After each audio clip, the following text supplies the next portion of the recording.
औज़ुबिल्लाहि मिनश्शैतानिर्रजीम बिस्मिल्लाहिर्रहमानिर्रहीम। अस्सलाम वालेकुम दोस्तों।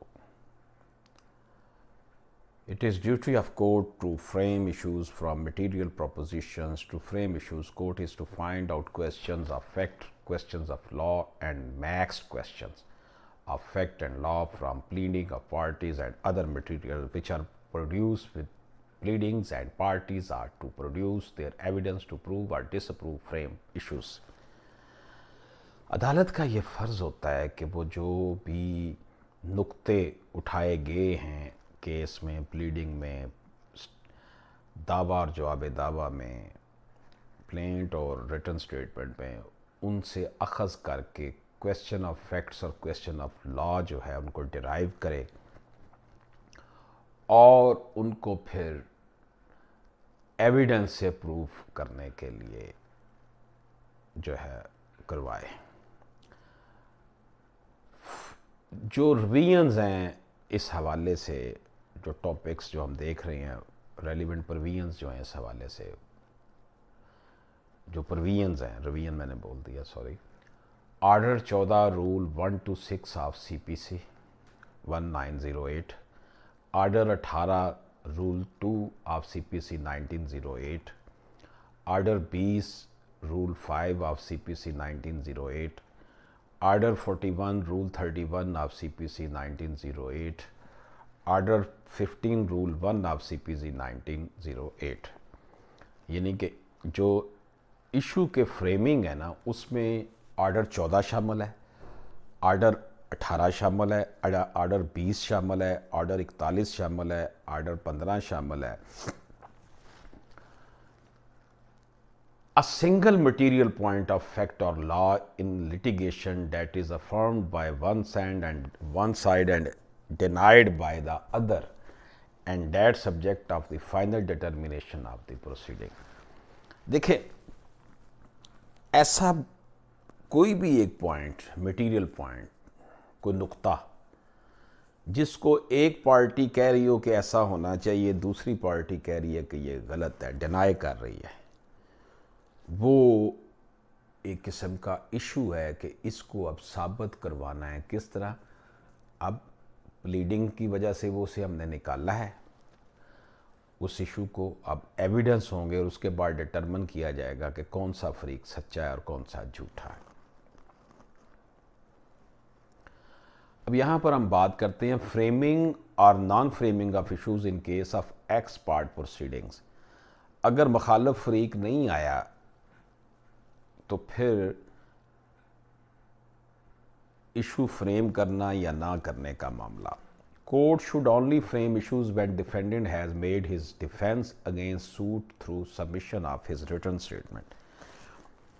अब जब डिफेंडेंट जो है वो जब रिटन स्टेटमेंट देता है तो तब भी फिर क्वेश्चन पैदा होता है ना डिफेंस का।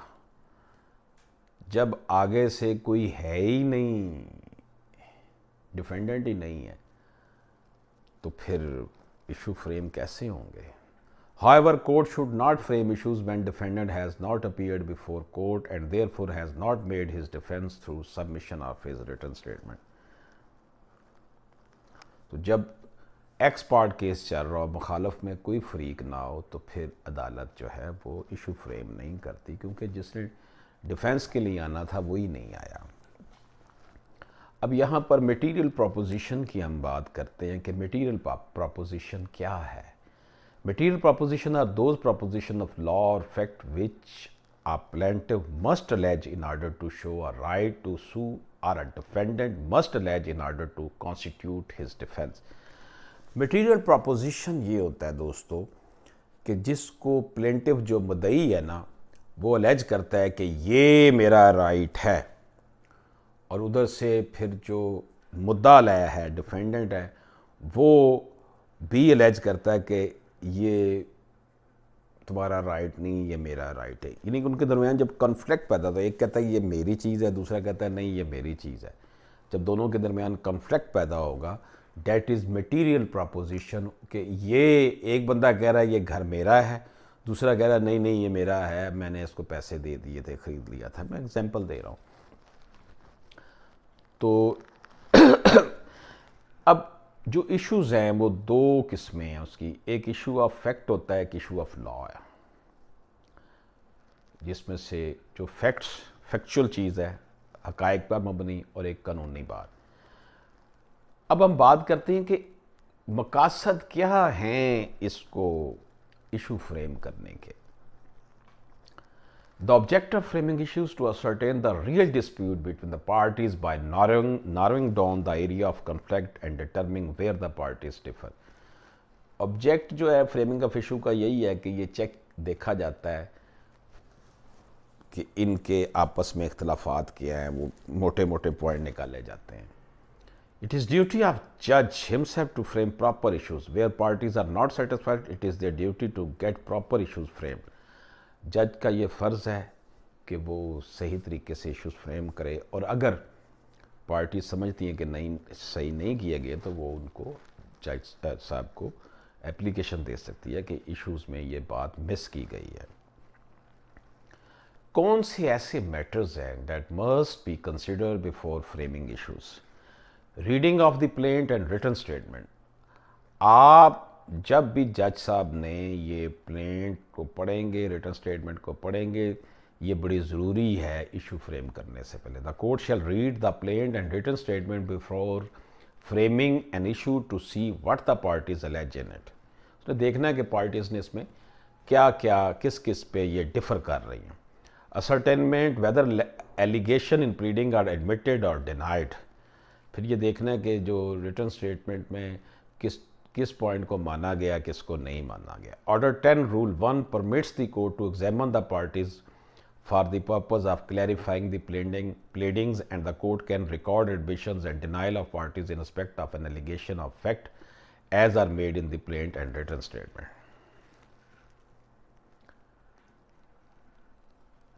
कोर्ट 110 ऑर्डर 10 और रूल 1 के तहत इजाज़त देती है पार्टीज़ को कि कौन इसमें अगर कोई ज़रूरी पार्टी रह गई है तो उसका भी हक दिया जाए कि वो भी शामिल हो। Admission by any party. If any party admitted any fact और document that no issues are to be framed with regard to those matters and the court will pronounce judgment respecting matters which are admitted. जिन मामलात में parties जो है वो admit कर लेती है, जी हाँ इसने जो ये कहा है ये ठीक है, उस हवाले से फिर जो है वो इशू फ्रेम नहीं होता, अदालत उसके हवाले से जजमेंट में क्या करती है।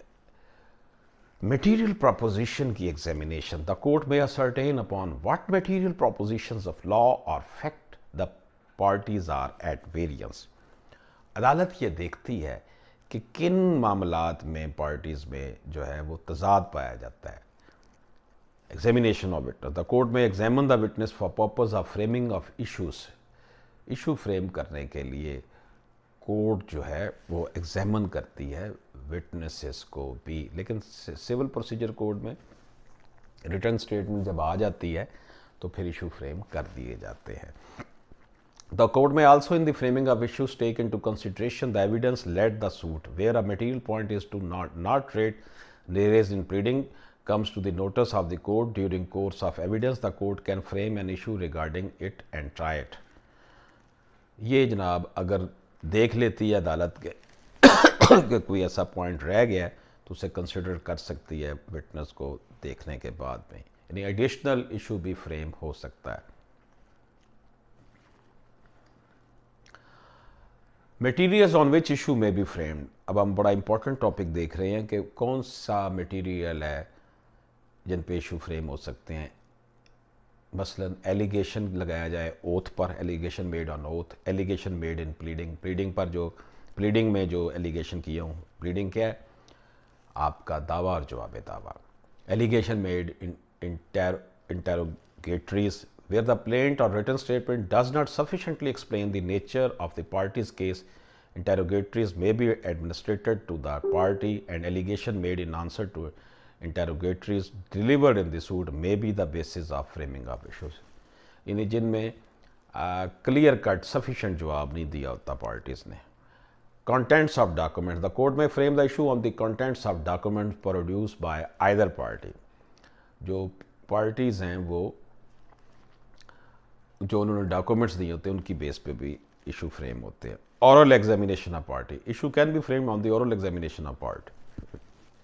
ज़बानी उनसे बातचीत करके जज साहब, oral objection, issue may be framed on the basis of oral objection, ज़बानी ऑब्जेक्शन की बेस पर भी।